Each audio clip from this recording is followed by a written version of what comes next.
Welcome to day 6 of your 7-day yoga challenge. Today we will do a little bit more yin style poses. Those are more passive, longer holds and target the deeper tissues, so we go beyond the muscles. So we will start with more yin style. It's more introspective, calmer, but great for flexibility. So if you have a blanket or a towel and a yoga strap, those will be helpful but not necessary, and perhaps a block as well. So to start, let's start with some gentle cat and cow. So bringing the palms under your shoulders, shoulder width apart, knees hip width apart, under your hips, as always, firming your abdomen gently in, tabletop position, and then with an inhale, starting your cat and cow. You may be familiar with this by now, so make it your own. Find your own pace, whether it's faster or slower than mine. Connecting to your own breath, breathing in and out through your nose as always. Just a very gentle warming up of the spine. Connecting to our breath and our minds, being aware of the present moment, how our body is moving through space, how our breath is filling our body, how it feels, how it sounds like.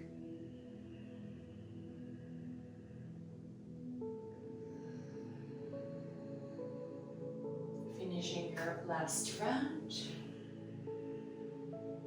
come to your tabletop position, and then here walk your palms forward and letting your heart melt toward the ground, bringing either your chin or your forehead on the ground. If that feels too much on your shoulders, you may place a block under your forehead.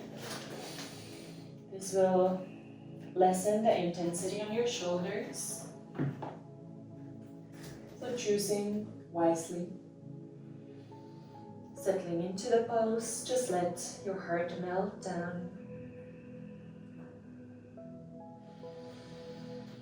Fully relaxing your shoulders, just letting gravity do the work for you here.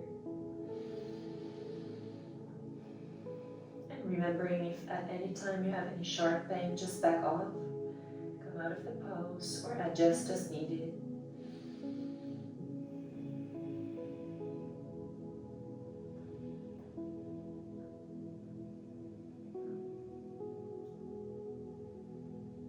If you find your mind wandering, maybe focus on counting your own breath, making the inhalation and exhalation equal in length.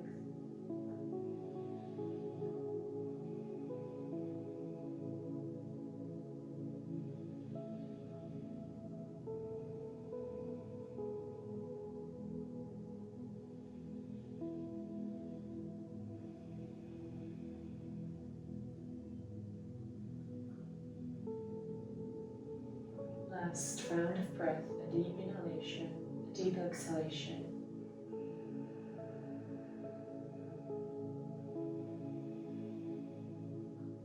And then very gently walk your hands closer toward you, coming back to tabletop position. Come out of the pose very slowly when we do these longer holds. Then let's do a very wide child's pose. So bring the knees mat width apart, big toes together, reaching your arms forward, bringing the forehead to rest on the ground, letting your tailbone become heavy.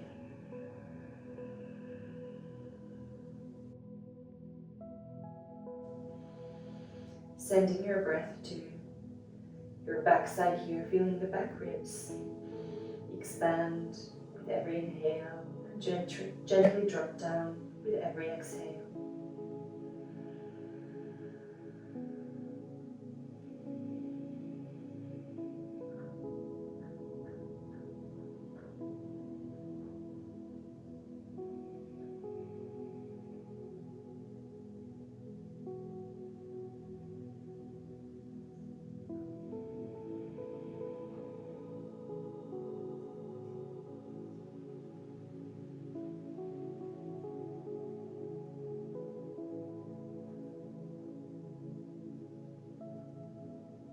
one last round of breath here.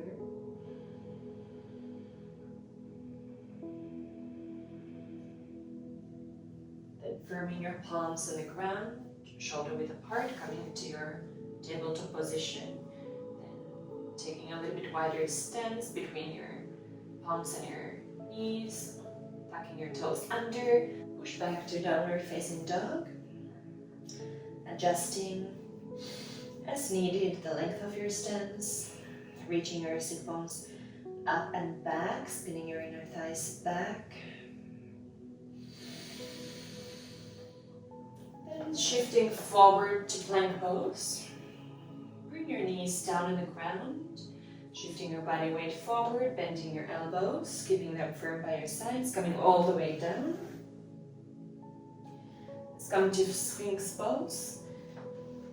So bringing your elbows under your shoulders, your palms are flat on the ground, forearms parallel to each other, reaching your heart forward here, and feel like, without moving your arms, actually pull them back as if you were dragging the floor back toward your feet, and that will help your heart spring forward.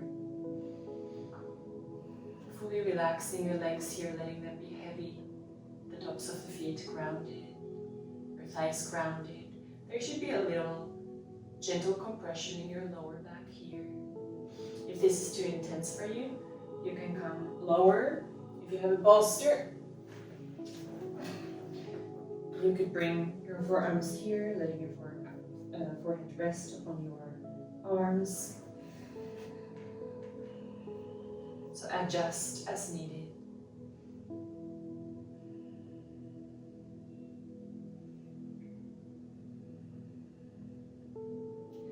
If you find it uncomfortable, just stay more still.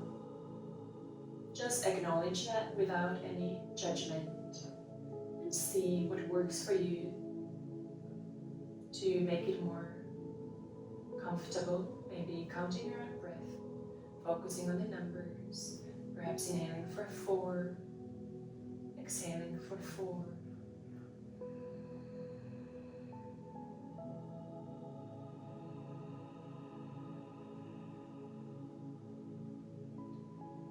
Very mindfully come all the way down on your belly, letting your forehead rest for a moment on your hands. Just relaxing after that gentle back bend. And coming to all fours. You may do one round of cat and cow here to release your lower back. Let's push back to downward facing dog. Check your alignment, second finger pointing forward, palms shoulder width apart. Pushing back. If your back is rounding, keep your knees generously bent here.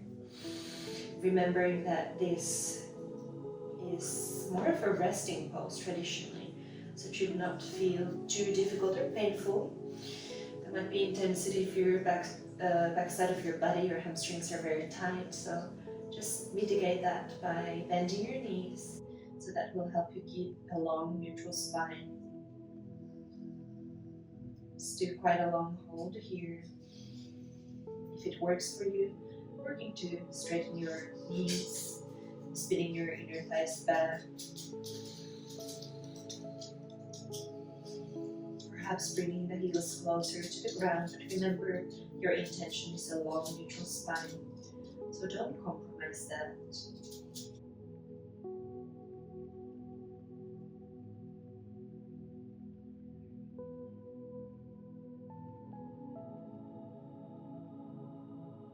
One last round of breath.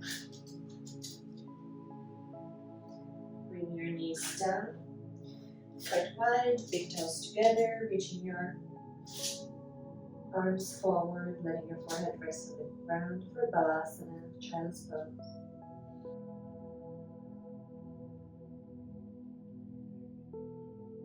Lifting up, just sitting. Taking your folded blanket or towel, Manually moving the flesh of your sitting bones back, grounding your sitting bones down. Firming your abdomen in here for one moment in Tandasana, staff pose. Flexing your ankles, your toes eye pointing up.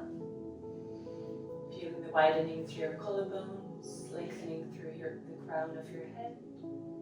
And bending the right knee so the sole of the foot comes against your left inner thigh. You can again move the flesh of your buttocks to the sides manually so your sitting bones are really firm on the ground. Then with an inhale, taking a breath here. With an exhale, gently walking your hands forward. Janu Shirsasana. You can let your spine gently round here as you relax into the stretch, feeling it probably on your left hamstring. But remember, you don't have to come down if you already feel an intense stretch when you're more upright. Then just stay there. We want to work with intention and respecting our own bodies, always working with where you are at today, not where you want to be. So setting egos and greed aside, just practicing with self-compassion and curiosity, coming back up very slowly. Then changing sides, so bending the left sole of the foot, placing it against the right inner thigh, feeling really grounded through your sitting bones, flexing the right ankle with an inhale, lengthening first, and then if you have that range of motion, gently walking your hands forward and letting your spine relax here.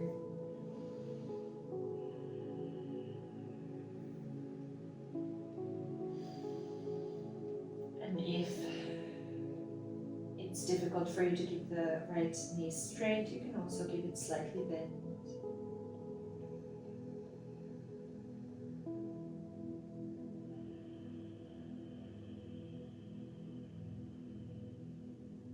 Sending your breath to the parts of your body where you feel tightness and that you wish to open.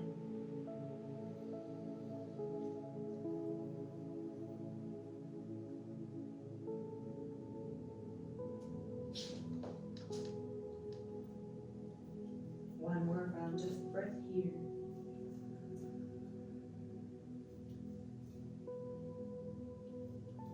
And coming slowly up.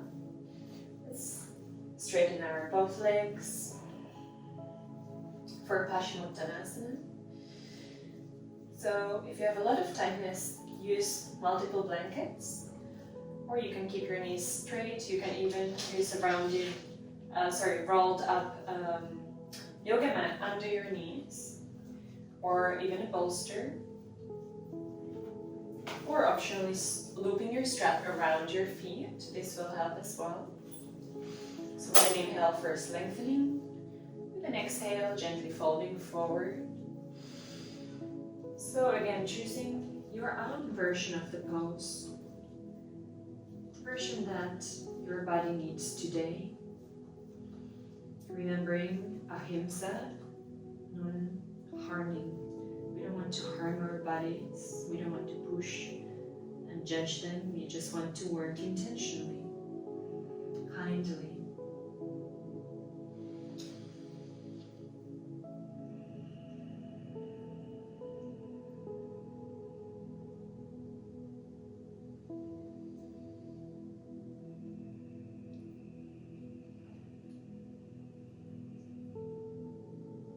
Two more rounds of breath here.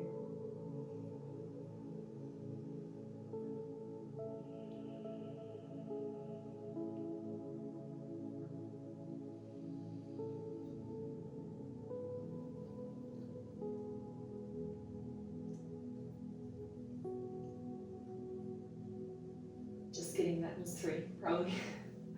Very, very mindfully, coming back up. Very gently shake your legs. from that long hold. Even bending the knees, doing some windshield wipers.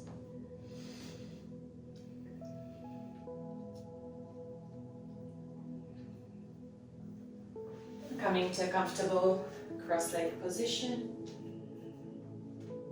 Bringing your palms in front of your heart center.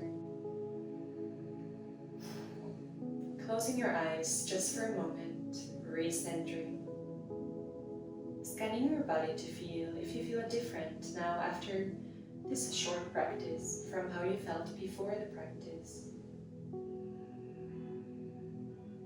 Opening our eyes, thank you for practicing with me today.